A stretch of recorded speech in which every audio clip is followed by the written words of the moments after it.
ഈ മനോഹരമായ സന്ധ്യ ദൈവം നമുക്ക് ദാനമായി ഒരുക്കിയതോർത്ത് ദൈവത്തെ വാഴ്ത്തുന്നു. സമാഗതരായ കർത്താവിന്റെ ദാസിദാസന്മാർക്കും ദൈവജനത്തിനും ക്രിസ്തീയ വന്ദനങ്ങളും. ഇങ്ങനെ ഒരു സമയക്രമീകരണം പെട്ടെന്ന് വരുത്തേണ്ടതായി വന്നതിൽ ഖേദിക്കുന്നു.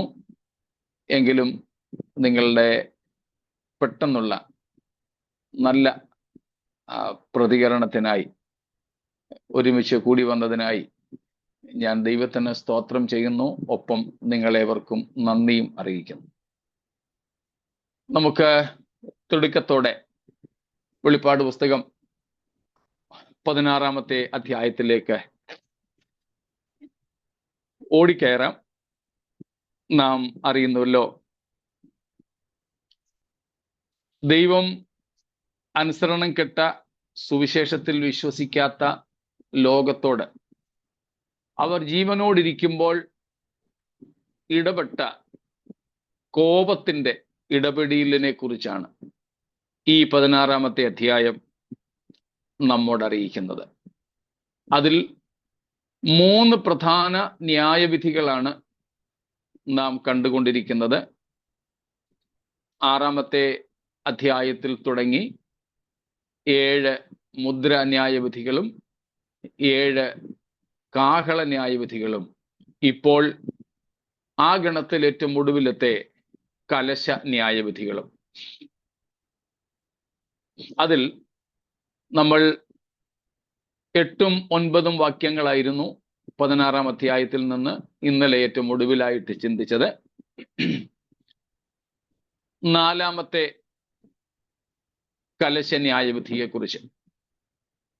1-ാമത്തേതിനെ കുറിച്ച് നാം കണ്ടു, മനുഷ്യരുടെ മേൽ ദുർവ്രണങ്ങൾ ഉണ്ടാവുന്നു. 2-ാമത്തെ കലശ ന്യായവിധിയാൽ സോൾട്ട് വാട്ടർ, കടൽ ജലം മരിച്ച മനുഷ്യന്റെ രക്തം പോലെയായി തീരുന്നു. അത് നിമിത്തം കടൽ ജന്തുക്കൾ ചത്തുപോകുന്നു. 3-ാമത്തെ കലശ ന്യായവിധിയാൽ ശുദ്ധജല സ്രോതസ്സുകളൊക്കെ രക്തമായി തീരുന്നു. ദൈവത്തിന്റെ ദാസന്മാരുടെ രക്തം സുവിശേഷ വിരോധികളായി, ക്രിസ്തു വിരോധികളായി, ദൈവനിഷേധികളായി അന്നത്തെ ജനത, ഒരുപക്ഷെ അതിനു മുമ്പും ഉള്ളവർ ചിന്തിയതിന് പ്രതികാരമായി ദൈവം അവർക്ക് രക്തം കുടിപ്പാൻ കൊടുത്തു എന്ന് നാം കാണുന്നു. 4-ാമത്തേത് നാം ഇന്നലെ കണ്ടു, സൂര്യന്റെ മേൽ കലശമൊഴിക്കുന്നു. അത് നിമിത്തം സൂര്യതാപം വർദ്ധിച്ച് ആൾക്കാർ വെന്തുപോകത്തക്കതുപോലെ സൂര്യൻ കത്തി അമരുകയാണ്. ഇതിന് ശേഷം നമ്മൾ കാണുന്നുണ്ട്, സൂര്യന്റെ മേൽ ഒഴിച്ചത് നിമിത്തം സൂര്യൻ ഇരുണ്ടുപോകുന്നത്. സൂര്യൻ ഇരുണ്ടുപോകുന്നു. അതും യേശുക്രിസ്തുവിന്റെ ഒലിവുമല പ്രഭാഷണത്തിൽ മത്തായി 24, മർക്കോസ് 13, ലൂക്കോസ് 21 അധ്യായങ്ങളിൽ പറഞ്ഞിട്ടുണ്ട്. അക്കാലത്ത് സൂര്യൻ കരിമ്പടം പോലെ കറുക്കും, ചന്ദ്രൻ രക്തം പോലെയായിത്തീരും. ഇവിടെ സൂര്യൻ കത്തി അമരുന്നു. നമുക്കറിയാം, സൂര്യനിൽ എന്തോ ഫ്യൂലുണ്ട്, ഇന്ധനമുണ്ട്, അതാണ് കത്തുന്നത്.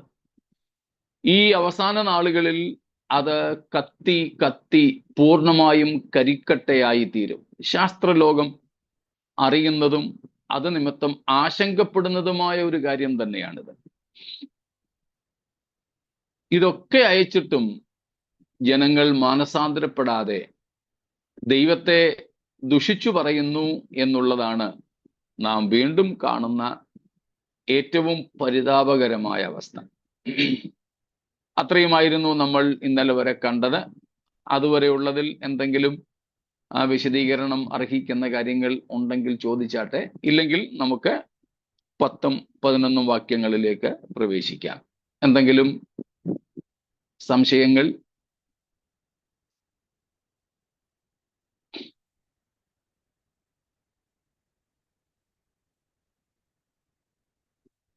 കഴിയില്ലെങ്കിൽ 10-11 വാക്യങ്ങൾ വായിച്ചാട്ടെ. 10 and 11. അഞ്ചാമത്തവൻ തന്റെ കലശം മൃഗത്തിന്റെ സിംഹാസനത്തിന്മേൽ ഒഴിച്ചു. അപ്പോൾ അതിന്റെ രാജ്യം ഇരുണ്ടുപോയി.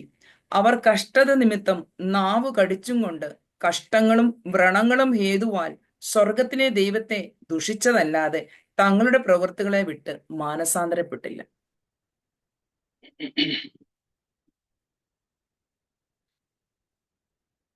ഇവിടെ അഞ്ചാമത്തെ ദൂതൻ അല്ലെങ്കിൽ അഞ്ചാമത്തെ ന്യായവിധിയുടെ കലശം മൃഗത്തിന്റെ സിംഹാസനത്തിന്മേൽ ഒഴിക്കുന്നു. Here comes the direct attack on the kingdom of Antichrist. എതിർക്രിസ്തുവിന്റെ സിംഹാസനം, അവന്റെ രാജത്വം, അവന്റെ ഗവൺമെന്റ്, അവന്റെ ഭരണകൂടത്തെ കർത്താവ് ഇവിടെ നേരിട്ട് ആക്രമിക്കുകയാണ്. സ്തോത്രം. ഈ 10-11 വാക്യങ്ങളിൽ അന്നേരം എന്താ സംഭവിക്കുന്നത്? Full of darkness. അവന്റെ രാജ്യം, അവന്റെ സിംഹാസനം, അവന്റെ ഭരണകൂടം ഇരുണ്ടുപോയതായി നാം കാണിക്കുന്നു.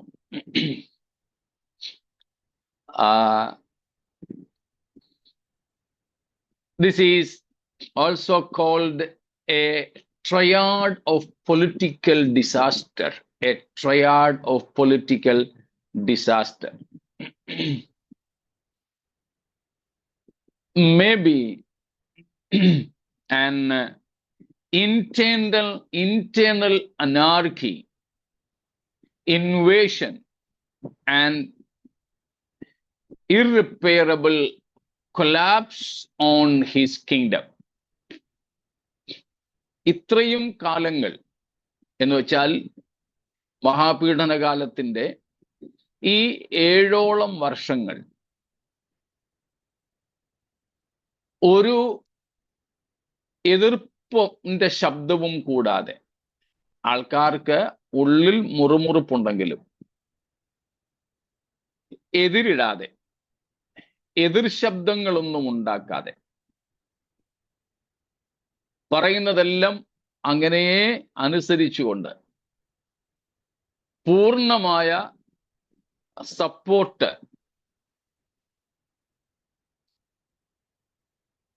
ഈ മൃഗത്തിന് അഥവാ എതിർക്രിസ്തുവിന് കൊടുത്തുകൊണ്ട് ഇതുവരെ കൂടെ നിന്നവർ ചിലപ്പോൾ ഈ അവസാന നിമിഷങ്ങളാകുമ്പോൾ, ഈ അവസാന ന്യായവിധിയുടെ സമയമാകുമ്പോൾ അവനോട് എതിർക്കുന്നുണ്ടാകാം, അവനോട് വിഘടിക്കുന്നുണ്ടാകാം.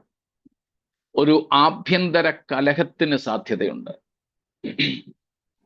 അവന് ഇതുവരെ ജനത്തിന്റെ മേൽ, മറ്റ് ഭരണാധിപന്മാരുടെ മേലുമൊക്കെ ഉണ്ടായിരുന്ന ആ പരമാധികാരം നഷ്ടപ്പെടുന്നതാകാം. അവൻ ഇതുവരെ ഉണ്ടായിരുന്ന ദിശാനിർദ്ദേശങ്ങൾ, അല്ലെങ്കിൽ അവൻ ഇതുവരെ ഉണ്ടായിരുന്ന ഒരു ഗൈഡൻസ്, എന്ത് ചെയ്യണമെന്നൊക്കെയുള്ള തീരുമാന ശക്തി, അതിലൊക്കെ എന്തൊക്കെയോ വല്ലായ്മകൾ സംഭവിക്കുന്നതാകാം. ഒരു ആഭ്യന്തര ഛിദ്രം ഒരുപക്ഷെ ദൈവം അവന്റെ കൂടെ നിൽക്കുന്നവരിൽ വരുത്തുന്നതാകാം. നമ്മൾ ഉൽപ്പത്തി പുസ്തകം 10-ാം അധ്യായത്തിൽ മറ്റും കാണുന്നുണ്ട്. ആഫ്റ്റർ ദ ഫ്ലഡ്, ജലപ്രളയത്തിന് ശേഷം നിമ്രോദും കൂട്ടരും കൂടെ ദൈവത്തിനെതിരായി ഒരു ഗോപുരം പണിയുന്നു. അതിൽ അവർ വിജയിക്കുന്നു. എന്നാൽ ദൈവം അവരുടെ ഇടയിൽ ഒരു കലക്കത്തെ അയച്ച് അവരുടെ പദ്ധതിയെ തകിടം മറിക്കുന്നു. ഇവിടെ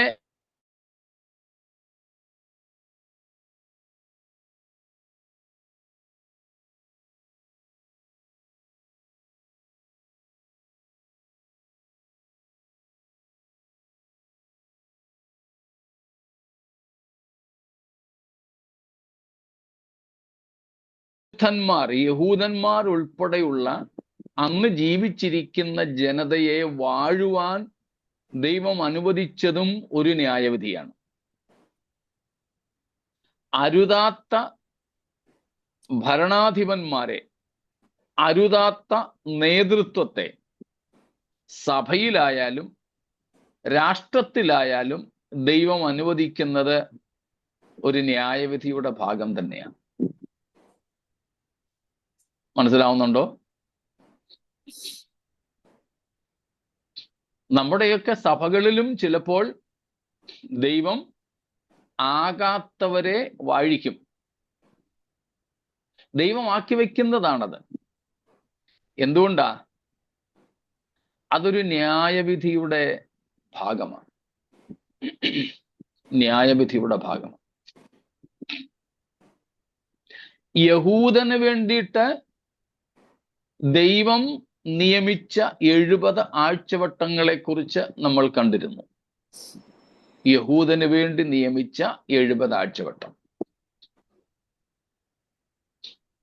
അതിൽ 70ാമത്തെ ആഴ്ചവട്ടമാണ് ഇവിടെ ഇപ്പോൾ സംഭവിച്ചുകൊണ്ടിരിക്കുന്നത്, ഈ എതിർ ക്രിസ്തുവിന്റെ കാലത്ത്, അഥവാ വെളിപ്പാട് പുസ്തകം 6 മുതൽ 19 വരെയുള്ള അധ്യായങ്ങളിൽ.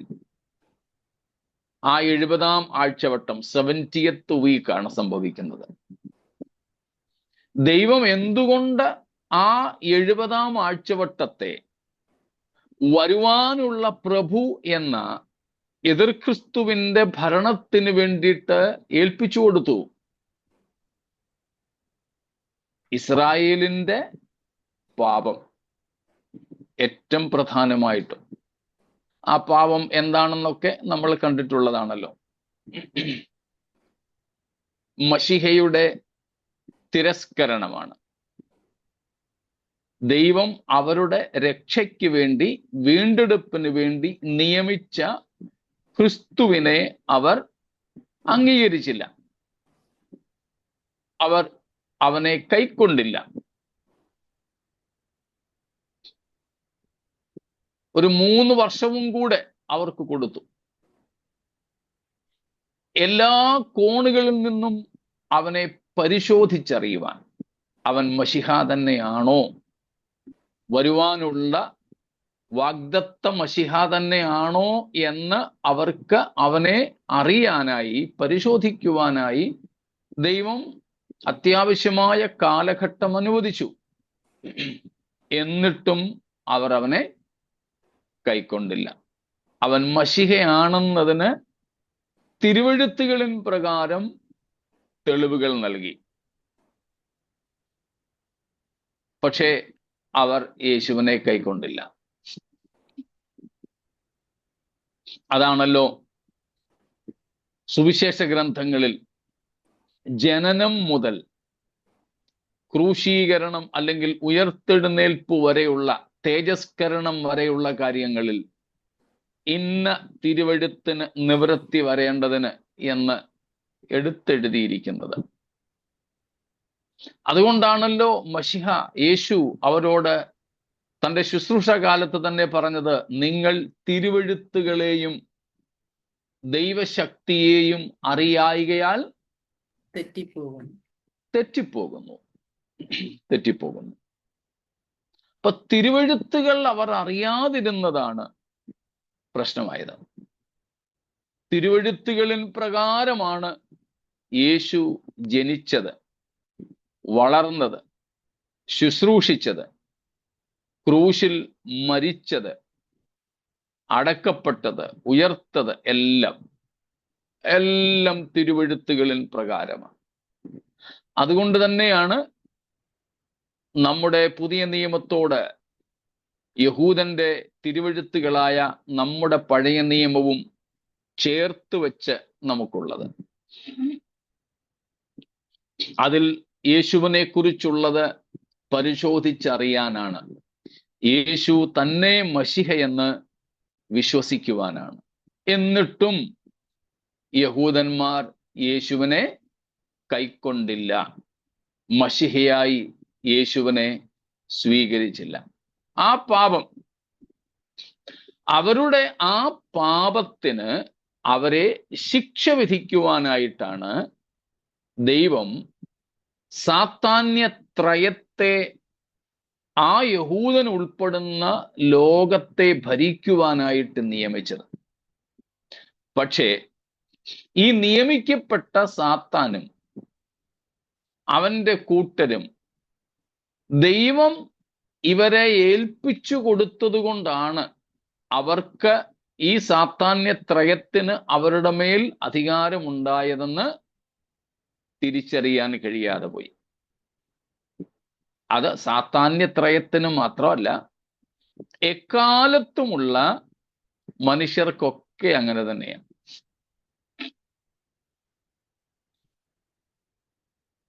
ഓർക്കുന്നുണ്ടോ നിങ്ങൾ? റോമർ 8 പൗലോസ് പറയുന്ന ഒരു പ്രയോഗം കുറച്ച് ദിവസത്തിന് മുൻപും നമ്മൾ വായിച്ചായിരുന്നു.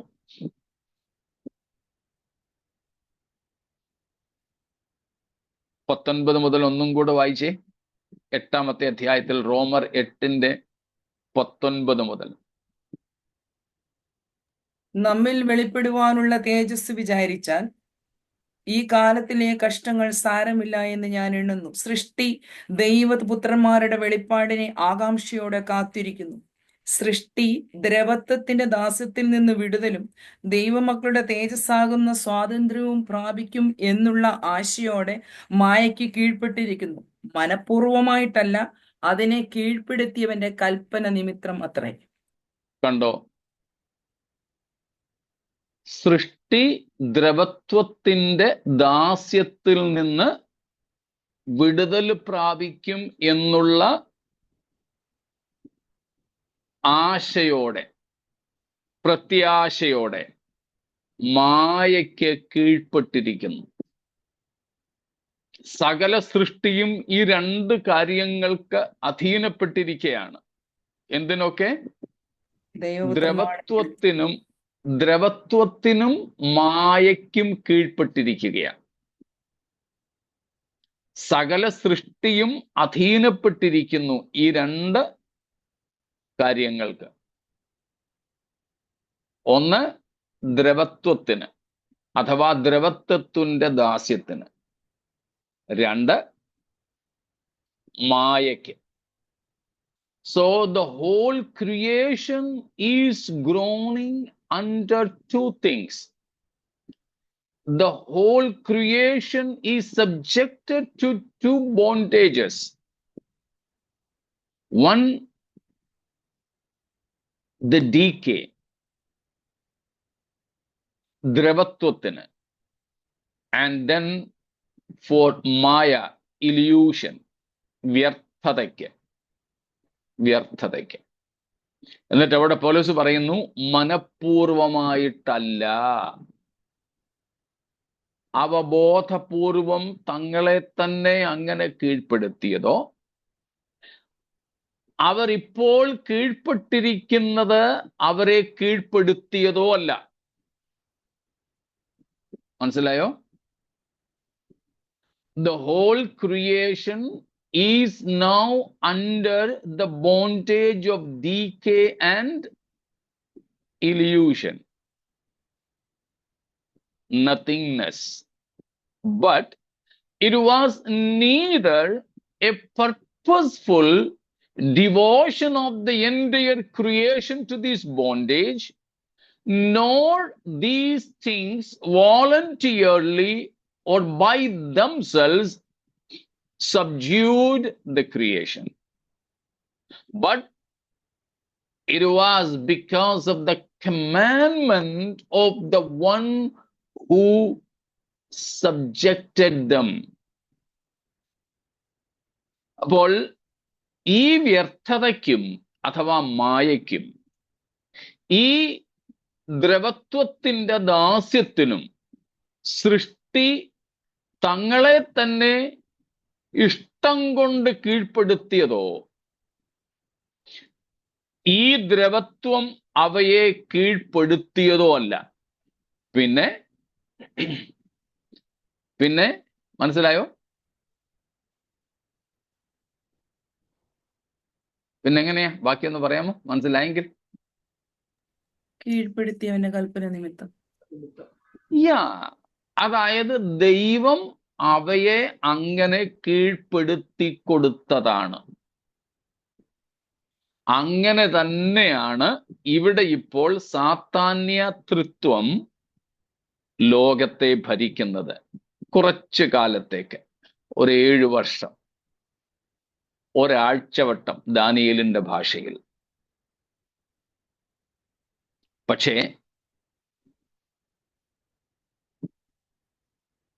ഈ സാത്താന്യ തൃത്വത്തിന് മനുഷ്യരുടെ മേൽ, സൃഷ്ടിയുടെ മേൽ, വിശേഷിച്ച് ദൈവത്തിന്റെ ജനത്തിന്റെ മേൽ, യഹൂദന്മാരാണേ, ദൈവസഭയല്ല, യഹൂദന്മാരുടെ മേൽ ലഭിച്ചിരിക്കുന്ന ഈ അധികാരം അവന്റെ ശക്തി കൊണ്ട് നേടിയെടുത്തത് അല്ല. പകരം യഹൂദന്റെ പാപം നിമിത്തം ദൈവം യഹൂദനെ അവന് അല്പസമയത്തേക്ക് കീഴ്പ്പെടുത്തി കൊടുത്തതാണ്. അതാണ് നാം ദാനിയേലിലും വായിച്ചു. അതുപോലെ ഈ കഴിഞ്ഞ അധ്യായങ്ങളിലും നാം വായിച്ചു. വിശുദ്ധന്മാരോട് യുദ്ധം ചെയ്ത് 12-ാമത്തെ അധ്യായത്തിൽ നമ്മളത് പഠിക്കുകയുണ്ടായി. വിശുദ്ധന്മാരെ ജയിക്കുന്നതിനുള്ള അധികാരം മഹാസർപ്പത്തിനും, അതുപോലെ 13-ാം അധ്യായത്തിലേക്ക് വന്നപ്പോൾ മൃഗത്തിനും ദൈവം കൊടുത്തു. പക്ഷേ ദൈവം തൻ്റെ ജനത്തിന്റെ പാപം നിമിത്തം ഡിസിപ്ലിനറി ആക്ഷൻ, ശിക്ഷണ നടപടിക്ക് വിധേയപ്പെടുത്തിയ ഈ പരിപാടിയെ പക്ഷേ ഈ സാത്താന്യതൃത്വം തങ്ങളുടെ ശക്തി കൊണ്ടും അധികാരം കൊണ്ടും നേടിയെടുത്തതായി തെറ്റിദ്ധരിക്കുന്നു. എന്നിട്ട് അവരുടെ ഇഷ്ടം ഈ വിശുദ്ധന്മാരുടെ മേൽ നടത്തി അവർ രസിക്കുമ്പോൾ, ഇവിടെ 5-ാമത്തെ കലശന്യായ വിധിയിൽ ദൈവം ഒരു കാര്യം വെളിപ്പെടുത്തുന്നു. എടാ മൃഗമേ, എതിർ ക്രിസ്തു എന്ന മൃഗമേ, നിനക്ക് എൻ്റെ ജനത്തിന്റെ മേൽ ലഭിച്ച, എൻ്റെ സൃഷ്ടിയുടെ മേലും ലഭിച്ച അധികാരം നിനക്ക് ലഭിച്ചതായിരുന്നു. ഞാൻ നിന്നെ അനുവദിച്ച് തന്നതായിരുന്നു. അനുവദിച്ച് നിനക്ക് ഈ അധികാരം തന്നെങ്കിൽ നിന്നിൽ നിന്ന് ആ അധികാരത്തെ എടുത്തു കളയുവാനും എനിക്ക് കഴിയും. മനസ്സിലാവുന്നുണ്ടോ? സ്തോത്രം. ഇവിടെ ദൈവം കൊടുത്ത, എതിർ ക്രിസ്തുവിന് ഭരിക്കുവാൻ ദൈവം അനുവദിച്ചു കൊടുത്ത സമയം തീരാൻ പോകുന്നത് കൊണ്ട് അവന്റെ അപ്രമാദിത്വത്തെ നിഷ്പ്രഭമാക്കുന്ന ഒരു പരിപാടിയാണ് ഈ 5-ാമത്തെ കലശന്യായവിധിയിലൂടെ നടക്കുന്നത്. അവന് കണ്ണുമടച്ച് അവനെ പിന്താങ്ങിയ, അവനെ സകലത്തിലും അനുസരിച്ച മനുഷ്യർ, ഭരണാധിപന്മാർ, കൂടെ നിന്നവർ ഇപ്പോൾ അവനോട് വിഘടിക്കാൻ തുടങ്ങുന്നു, മത്സരിക്കാൻ തുടങ്ങുന്നു. ആഭ്യന്തര കലഹം, ഉൾപ്പോരുണ്ടാകുന്നു.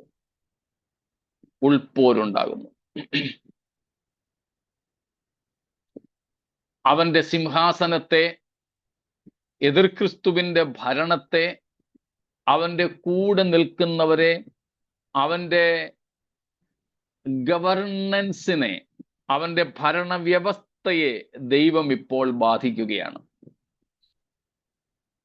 അതാണ് 5-ാമത്തെ കലശ ന്യായവിധി. മനസ്സിലായോ? സ്തോത്രം. അപ്പോൾ ഇതുവരെ സർവാത്മന അവനെ സപ്പോർട്ട് ചെയ്തവർ അവനോട് എതിർക്കാനായിട്ട് തുടങ്ങും.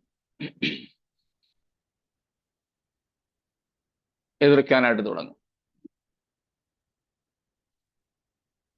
ഇത് ഇങ്ങനെയുള്ള മനുഷ്യരെ വല്ലാതെ അസ്വസ്ഥപ്പെടുത്തും.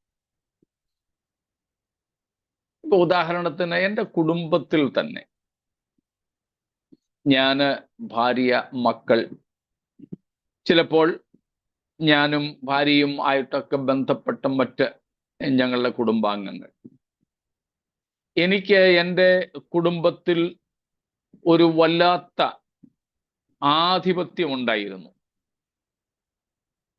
ഞാൻ പറയുന്നതിനപ്പുറം ആരും ചെയ്യില്ല. പക്ഷേ കുറെ കാലം കഴിഞ്ഞപ്പോൾ ചിലപ്പോൾ എൻ്റെ ഭാര്യയാകാം, മക്കളാകാം, അല്ലെ കുടുംബത്തിൽപ്പെട്ട ആരെങ്കിലും ആകാം, എന്നെ അനുസരിക്കാതെ വരുന്നു, എന്നെ ചോദ്യം ചെയ്യുന്നു, അവരുടെ ഇഷ്ടത്തിന് പോകുന്നു. എനിക്കത് ഉൾക്കൊള്ളാൻ പറ്റത്തില്ല. ആദ്യം മുതലേ അങ്ങനെ ആയിരുന്നെങ്കിൽ സാരമില്ലായിരുന്നു. അവരവരുടെ വഴിക്ക് പോട്ടെ, നമ്മൾ പറഞ്ഞാൽ ആരും കേൾക്കത്തില്ല, പോട്ടെ. പക്ഷേ ഞാൻ വരച്ച വരയിൽ നിന്ന് അനങ്ങാതെ ശ്വാസം വിടരുതെന്ന് പറഞ്ഞാൽ ശ്വാസം വിടാതെ പിടിച്ചു വെക്കുമായിരുന്നവർ ഇന്ന് അവരെന്നെ ധിക്കരിക്കാൻ തുടങ്ങിയാൽ വേറെ ഒരു പ്രശ്നവും ഇല്ലെങ്കിലും എൻ്റെ അകം മുഴുവനും അസ്വസ്ഥമായിരിക്കും. ഇവിടെ സി ദ ഡിക്റ്റേറ്റർ, ഈ സ്വേച്ഛാധിപതിയായി എല്ലാം തൻ്റെ ചൊൽപ്പടിക്ക് നിർത്തുന്ന ഈ ക്രൂരനായ ഭരണാധിപൻ എതിർ ക്രിസ്തു, ഇപ്പോൾ അവന്റെ ഭരണത്തിന്മേലുള്ള കടിഞ്ഞാൺ നഷ്ടപ്പെടുകയാണ്. അത് തന്നെ അവനെ ഏറെ ബുദ്ധിമുട്ടിക്കും. അവിടെ എന്താ നമ്മൾ വായിക്കുന്നത്? അവന്റെ രാജ്യം എന്ത് സംഭവിക്കുന്നു? And his kingdom became full of darkness, and they gnawed their tongues because of the pain. വല്ലാത്ത അസ്വസ്ഥത, വേദന കൊണ്ട് അവര് നാവ് കടിക്കുന്നു, അല്ലേ? സ്തോത്രം. അത്രയ്ക്ക് വേദനയാ, വേദന സഹിക്കാൻ വയ്യ. They blasphemed the God of heaven because of their pains and their souls and did not repent of their deeds. ഇത്രയും കാലം ലോകത്തിന്റെ പ്രശ്നങ്ങൾക്ക് താൻ പരിഹാരകനാണ് എന്നും പറഞ്ഞുകൊണ്ടാണ് രംഗപ്രവേശം ചെയ്തത്. ഒരു പരിധിവരെ ഒറ്റ നോട്ടത്തിൽ അതൊക്കെ ചെയ്യാനും അവന് സാധിച്ചു. എന്നാൽ ഇപ്പോഴോ സ്വന്തം പ്രശ്നങ്ങളെ, മറ്റുള്ളവരുടേതല്ല, സ്വന്തം പ്രശ്നങ്ങളെ തന്നെ പരിഹരിക്കാൻ വയ്യാത്ത ഒരവസ്ഥയിലേക്ക് ഇവൻ കുഴഞ്ഞു വീഴുകയാണ്. അവർക്ക് തന്നെ വേദനകളുണ്ട്, വ്രണങ്ങളുണ്ട്, അവർക്ക് തന്നെ ഇരുട്ടുണ്ട്. വല്ലാത്ത അവസ്ഥയിൽ അവന്റെ സ്വന്തം തലസ്ഥാനം, അവന്റെ സ്വന്തം സർക്കാർ, അവന്റെ സ്വന്തം സിംഹാസനം വലയുമ്പോൾ മറ്റുള്ളവരെ സഹായിക്കുവാനോ ഒന്നും തന്നെ അവന് കഴിയാത്ത അവന്റെ നിസ്സഹായത അവിടെ വെളിപ്പെടുകയാണ്. ഏതു മനുഷ്യനും ഒരു കാര്യം ഓർക്കണം, എല്ലാം ദൈവത്തിന്റെ ദാനമാണെന്ന്, എല്ലാം നൽകപ്പെട്ടതാണെന്ന്. Everything we have is given by the giver. എല്ലാ ദാനങ്ങളുടെയും സ്രോതസ്സായ ദൈവത്തിൻ്റെ ദാനമാണ് നമുക്കുള്ളതെല്ലാം എന്ന് നാം നന്നായി തിരിച്ചറിയണം. അത് ആരോഗ്യമാകട്ടെ, സൗന്ദര്യമാകട്ടെ, ബുദ്ധിശക്തിയാകട്ടെ, സുഖസൗകര്യങ്ങളാകട്ടെ, ജോലിയോ വീടോ എന്നു വേണ്ട സകലവും, ഞങ്ങളൊക്കെയാണെങ്കിൽ ശുശ്രൂഷ, ആത്മീയമായി ഞങ്ങൾക്ക് വിധേയപ്പെട്ടിരിക്കുന്ന ദൈവസഭകൾ, ശുശ്രൂഷിക്കാനുള്ള അവസരങ്ങൾ എന്നു വേണ്ട എല്ലാം ദൈവത്തിൻ്റെ ദാനം. സ്തോത്രം. നമ്മുടെയൊക്കെ കുടുംബങ്ങളിൽ നമ്മെ അനുസരിച്ച് നമുക്ക് വിധേയപ്പെട്ട് ജീവിക്കുന്ന കുഞ്ഞുങ്ങൾ നമ്മൾ വളർത്തിയതിൻ്റെ മേന്മയിലല്ല. സ്തോത്രം. അവർ നമ്മെ അനുസരിച്ച് നമുക്ക് കീഴ്പ്പെട്ടിരിക്കുന്നെങ്കിൽ അതും ദൈവത്തിൻ്റെ ദാനമാണെന്നോർത്ത് ദൈവത്തിന് സ്തോത്രം ചെയ്യണം. അത് നാം ഒരിക്കലും വിസ്മരിച്ചുകൂടാ.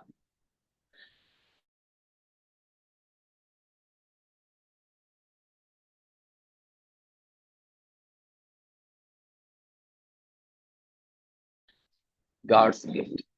സ്തോത്രം. ഞാൻ പലപ്പോഴും ചിന്തിക്കാറുണ്ട്. സ്റ്റക്കായിരുന്നു ഇടയ്ക്ക്. എവിടം വരെ കേട്ടു? മക്കള് ജീവിക്കുന്ന ദൈവത്തിന്റെ ദാനമാണ്. ശരി.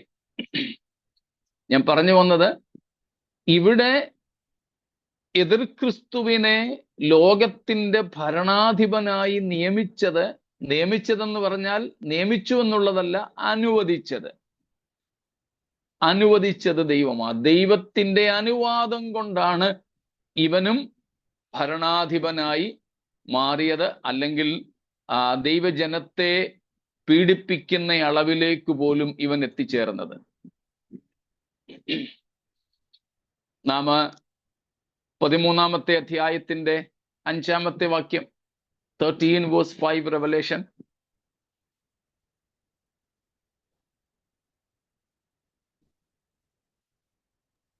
And the beast was given a mouth uttering haughty and blasphemous words, and it was allowed to exercise authority for 42 months. 7. Also, it was allowed to make war on the saints and to conquer them. And authority was given it over every tribe and people and language and nation. ദാനിയേലിലും നാം ഇതിനോടനുബന്ധിച്ച് അന്ന് കണ്ടതാണ്. ഇവിടെ കണ്ടോ, 5-ാമത്തെ വാക്യത്തിൽ നമ്മൾ കണ്ടു, 42 മാസം പ്രവർത്തിപ്പാനുള്ള അധികാരവും അവന് ലഭിച്ചു. ആരാ കൊടുത്തത് ഈ അധികാരം?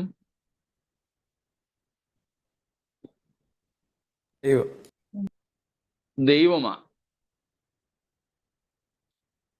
2-ാമത്തെ വാക്യത്തിൽ നാം കാണുന്നത് സാത്താൻ അവന്റെ അധികാരം എതിർ ക്രിസ്തുവിന് കൈമാറുന്നതായിട്ടാണ്. എന്നാൽ 5-ാം വാക്യത്തിലെ അധികാരം സാത്താൻ കൊടുക്കുന്ന അധികാരമല്ല, ദൈവം അവന് കൊടുക്കുന്ന അനുവാദമാണ്. 2 authorities, 2 powers. One, the devil gave the Antichrist the power or authority to rule, but restricting that rule for 42 months was the permission by God. 2 അധികാരങ്ങൾ തമ്മിലുള്ള വ്യത്യാസം മനസ്സിലായോ? ലോകത്തെ ഭരിക്കാൻ, അവന്റെ ഇഷ്ടം നിറവേറ്റാൻ സാത്താനാണ് എതിർ ക്രിസ്തുവിന് അധികാരം നൽകിയത്. പക്ഷേ ആ അധികാരത്തിന് പരിധി നിശ്ചയിച്ച അധികാരമായി 5-ാം വാക്യത്തിൽ നമ്മൾ വായിച്ചത് ദൈവം നൽകുന്ന അധികാരമാണ്. അതിൻ്റെ പരിധിയിൽ, അതിൻ്റെ ബോർഡേഴ്സിൽ വരുന്ന കാര്യമാണ് 7-ാം വാക്യത്തിൽ നമ്മൾ വായിച്ചത്. വിശുദ്ധന്മാരോട് യുദ്ധം ചെയ്ത് അവരെ ജയിപ്പാനും അതിന് അധികാരം ലഭിച്ചു. So this authority also had been given by God. That means it was a permissive authority, a permission to rule or to suppress or to oppress or to persecute the saints in a given manner and in a given time span. ദൈവം അനുവദിച്ച സമയസീമയ്ക്കുള്ളിൽ ദൈവം അനുവദിച്ച രീതിയിൽ മാത്രം ദൈവജനത്തെ, അഥവാ ഇവിടെ യഹൂദനെയാണ് ദൈവജനം എന്ന് ഉദ്ദേശിക്കുന്നത്. ഇനിയും in a broader sense the tribulation saints, മഹാപീഡനകാലത്തെ വിശുദ്ധന്മാരെന്നും കൂടെ മനസ്സിലാക്കാം. അവരെ വാഴാൻ ദൈവം അവയ്ക്ക് പരിമിതമായ അധികാരം അനുവദിച്ചു. പക്ഷേ ആ അനുവാദം കിട്ടിയപ്പോൾ ഇവൻ എന്താ ചെയ്തത്? ഇവൻ വിചാരിച്ചു ഈ സാത്താന്യ തൃത്വത്തിന്റെ കഴിവ് കൊണ്ട്, അധികാരം കൊണ്ട് ഇതൊക്കെ സംഭവിക്കുന്നതാണെന്ന്. എന്നാൽ ഇവിടെ 5-ാമത്തെ കലശന്യായവിധിയിലൂടെ ദൈവം പറയുകയാണ്, അല്ല മോനെ, it was not because of your power, it was not you who was exercising your might, but it was me who permitted you, and now I'm withdrawing my support. അതാണ് ദാനിയേലിൽ 2-ാമത്തെ അധ്യായത്തിൽ നെബൂഖദ്നേസറിനോട് ദാനിയേൽ പറഞ്ഞത്. സ്തോത്രം. 4-ാമത്തെ അധ്യായത്തിലും ഉണ്ട്. മനുഷ്യരുടെ രാജത്വത്തിന്മേൽ ദൈവം വാഴുന്നു എന്ന് നീ തിരിച്ചറിയുന്ന ഒരു കാലം, രാജാക്കന്മാരെ വാഴിക്കുന്നതും അവരെ നീക്കുന്നതും ദൈവമാണെന്ന് നീ അറിയണം. സ്തോത്രം. നമ്മുടെയൊക്കെ ഇലക്ഷൻ സമയങ്ങളിലും ഒക്കെ നമ്മൾ ഈ കാര്യങ്ങൾ പ്രാർത്ഥിക്കാറുണ്ട്. പക്ഷെ നാം ആഗ്രഹിക്കുന്നത് പോലെ അല്ല പലപ്പോഴും കാര്യങ്ങൾ നടക്കുന്നത്. ഇവിടെ അതിനൊക്കെ ഉത്തരവുണ്ട്. ദൈവം എതിർ ക്രിസ്തു ഉൾപ്പെടെ ഉള്ളവരെ ഒരു കാലഘട്ടത്തിലേക്ക് അനുവദിക്കുന്നു. എന്നാൽ അത് പരിധി വെച്ചുകൊണ്ടാണ്. അത് തിരിച്ചെടുക്കാനും ദൈവത്തിന് അധികാരമുണ്ട്. അത് തിരിച്ചെടുക്കുന്ന ഒരു പ്രക്രിയയുടെ തുടക്കമാണ് ഇവിടെ 5-ാമത്തെ കലശന്യായവിധിയിൽ നാം കാണുന്നത്. സ്തോത്രം. അതാണ് നാം ഇവിടെ കാണുന്നത്.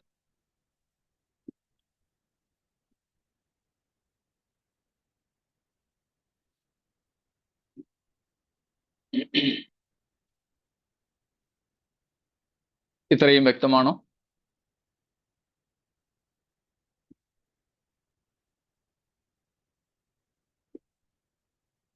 ഓക്കെ. പക്ഷേ വീണ്ടും ദൈവത്തിന്റെ വിലാപം ഇത്രയൊക്കെ ആയിട്ടും മനുഷ്യരാരും മാനസാന്തരപ്പെടുന്നില്ല. സ്പർജന്റെ ഒരു കോട്ട് നിങ്ങൾക്ക് വേണ്ടി ഞാൻ വായിക്കുന്നു. ഇവിടെ പറയുന്നത്, in man's sinful condition he increases his sin when under God's judgment, the very time he should forsake his sin. ദൈവം മനുഷ്യന്റെ മേൽ അവന്റെ പാപം നിമിത്തം അയക്കുന്ന ന്യായവിധി അവനെ പാപം വിട്ടുതിരിയുന്നതിനു പകരം അവൻ പാപം കൂടുതൽ ചെയ്യുവാനായിട്ട് ചിലപ്പോൾ പ്രേരിപ്പിക്കും. ഇതും മനുഷ്യന്റെ സിൻഫുൾ നേച്ചർ, പാപപ്രകൃതത്തിന്റെ തെളിവാണ്. മനസ്സിലായോ? മനുഷ്യന്റെ പാപ സ്വഭാവത്തിന്റെ തെളിവാണ് ദൈവം ഒരുവനെ മാനസാന്തരപ്പെടാൻ വേണ്ടി പാപം നിമിത്തം ശിക്ഷിക്കുമ്പോൾ അവൻ ആ ശിക്ഷ ഏറ്റുവാങ്ങിയിട്ട് കൂടുതൽ കൂടുതൽ പാപത്തിലേക്ക് വഴുതി വീഴുന്നു.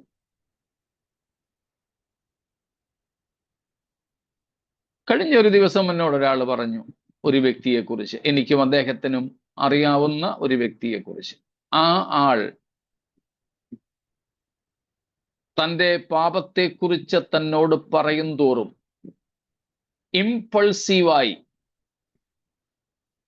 കൂടുതൽ കൂടുതൽ മത്സര ഹൃദയത്തോടെ പാപത്തിലേക്ക് പൊയ്ക്കൊണ്ടിരിക്കുന്ന പ്രകൃതമുള്ളയാളാണ്. അത് തന്നെ പാപപ്രകൃതത്തെ കാണിക്കുന്നു. അതിനെ സംബന്ധിച്ച് സ്പർജന്റെ വാക്കുകൾ എങ്ങനെയാണ്? Judgement may produce a carnal repentance, a repentance that is of the flesh, and after the manner of the sinful nature of men.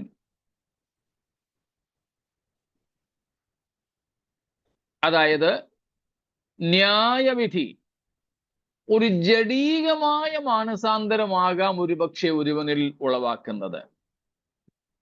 എന്ന് വെച്ചാൽ ജഡത്തിന്റെ ഒരു മാനസാന്തരം, എന്ന് വെച്ചാൽ മനുഷ്യന്റെ പാപ സ്വഭാവത്തിനൊത്തുള്ള ഒരു മാനസാന്തരം. പാപത്തിൽ നിന്നുള്ള മാനസാന്തരം അല്ല, പാപപ്രകാരമുള്ള ഒരു മാനസാന്തരം.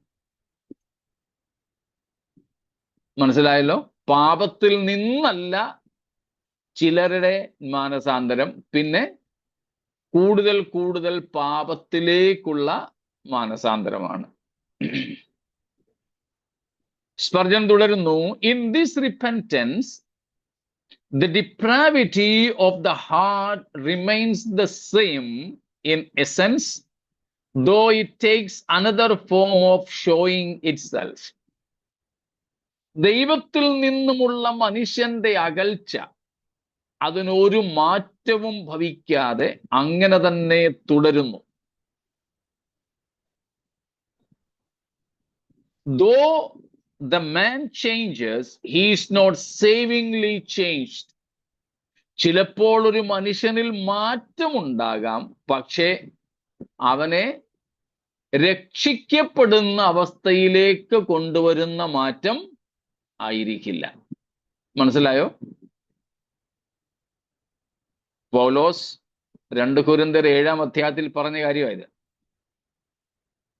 അനുതാപമില്ലാത്ത മാനസാന്തരം. മാനസാന്തരമുണ്ട്, പക്ഷെ എന്തില്ല? അനുതാപമില്ല. അനുതാപമില്ലാത്തത് കൊണ്ട് ആ മാനസാന്തരം രക്ഷയിലേക്ക് നയിക്കുന്നതല്ല.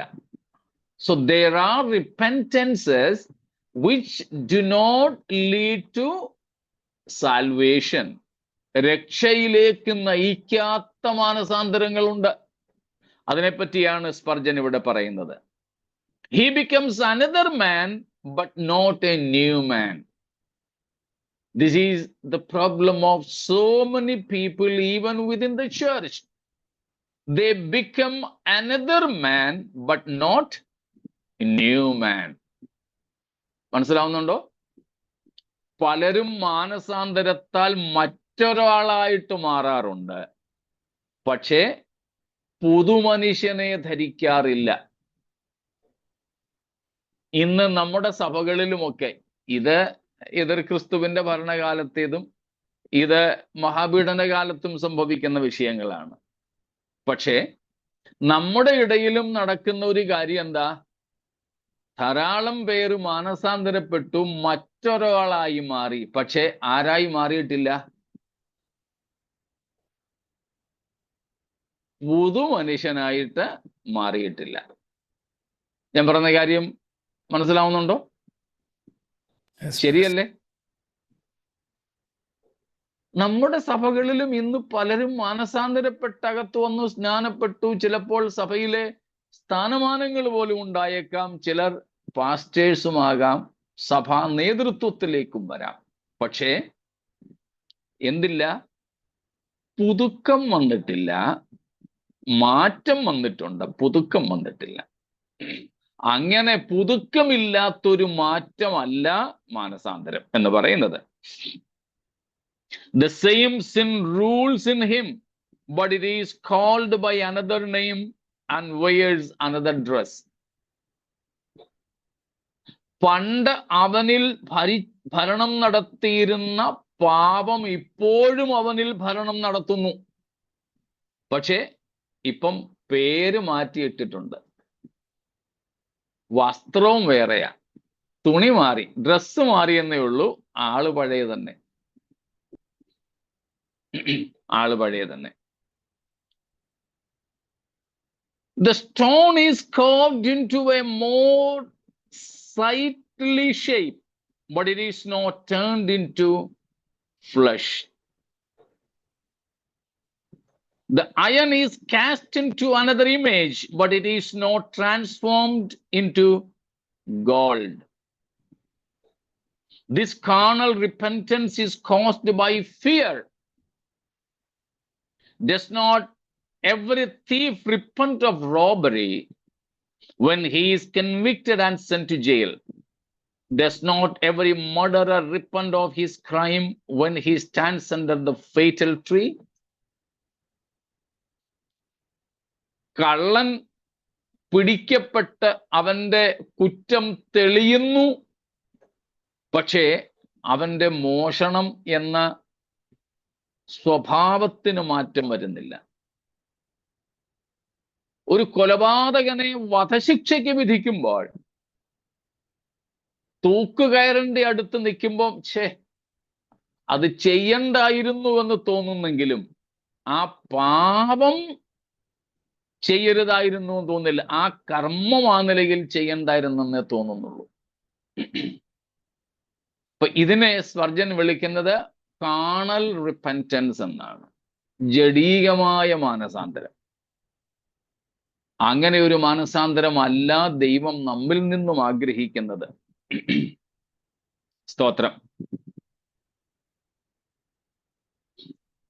This is real penitence when the man gives glory to the justice of God.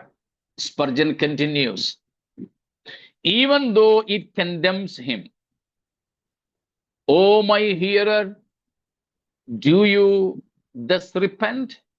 Is sin really sinful to you? Do you see its desert of hell? If not, your repentance needs to be repented of. Spurgeon പറയുകയാണ് വീണ്ടും, യഥാർത്ഥ അനുതാപം, മാനസാന്തരം എന്ന് പറയുന്നത് സ്വയം ശിക്ഷിക്കപ്പെട്ടാലും പാപത്തെ ശിക്ഷിച്ച ദൈവത്തിന്റെ നീതിയെ മഹത്വപ്പെടുത്തുന്ന മാനസാന്തരമാണ്. മനസ്സിലായോ? യഥാർത്ഥ മാനസാന്തരത്തിൽ നാം ശിക്ഷ അനുഭവിച്ചാലും നമ്മെ ശിക്ഷിച്ച ദൈവത്തിന്റെ നീതിയെ നമ്മൾ എന്ത് ചെയ്യും? പുകഴ്ത്തും, വാഴ്ത്തും. കർത്താവേ, നീ നീതിമാൻ. എന്നെ ന്യായം വിധിച്ചു, ശരി തന്നെ, പക്ഷേ എന്നെ ന്യായം വിധിച്ചതിലും നീ നിന്നെ തന്നെ നീതിമാനെന്നും പരിശുദ്ധനെന്നും തെളിയിച്ചിരിക്കുന്നു. ഞാൻ പാപിയാണെന്നും. Thank you Lord. സ്തോത്രം. മറ്റൊന്ന് പറയുന്നത്, സ്തോത്രം, അങ്ങനെയുള്ള ഒരു മാനസാന്തരം നമ്മൾ സംഭവിച്ചിട്ടുണ്ടോ? ഇല്ലെങ്കിൽ നമ്മുടെ മാനസാന്തരത്തിന് ഒരു മാനസാന്തരം കൂടിയേ തീരൂ. നമ്മുടെ മാനസാന്തരത്തിന് ഒരു മാനസാന്തരം കൂടിയേ തീരൂ. സ്തോത്രം. ഇന്ന് രാത്രി നാം ഇവിടെ നിർത്തുവാൻ ആഗ്രഹിക്കുകയാണ്. സ്തോത്രം. നാം ജഡീയമായ മാനസാന്തരം ഉള്ളവരായി തീരാതെ യഥാർത്ഥത്തിലെ മാനസാന്തരമുള്ളവരായി പുതുമനുഷ്യരായി നാം തീരേണ്ടതിന് ക്രിസ്തുവിലെ പുതുമ ധരിച്ചുകൊണ്ട് നമ്മെ രക്ഷയിലേക്ക് നയിക്കുന്ന അനുതാപമുള്ള മാനസാന്തരത്തിന്റെ ഉടമകളായി കർത്താവിന്റെ നീതിയെയും വിശുദ്ധിയെയും അംഗീകരിച്ച് അതിന് വിധേയപ്പെട്ട് മുൻപോട്ട് പോകുവാൻ ദൈവം നമ്മെ ഒരുക്കട്ടെ. സ്തോത്രം. മഹാപീഡനകാലത്തെ പാപങ്ങളെക്കുറിച്ചുള്ള പഠനവും നമ്മുടെ ജീവിതത്തിലും രൂപാന്തരം വരുത്തുന്നതായി തീരട്ടെ. സ്തോത്രം. പൂർണ്ണമായും നാം ദൈവത്തിനും ദൈവത്തിന്റെ വിശുദ്ധിക്കും വിധേയപ്പെട്ടവരായി കർത്താവിനെ സേവിപ്പാൻ നമുക്ക് സമർപ്പിക്കാം. ഈ വചനങ്ങളാൽ ദൈവം നമ്മെ അനുഗ്രഹിക്കുമാറാകട്ടെ. സ്തോത്രം.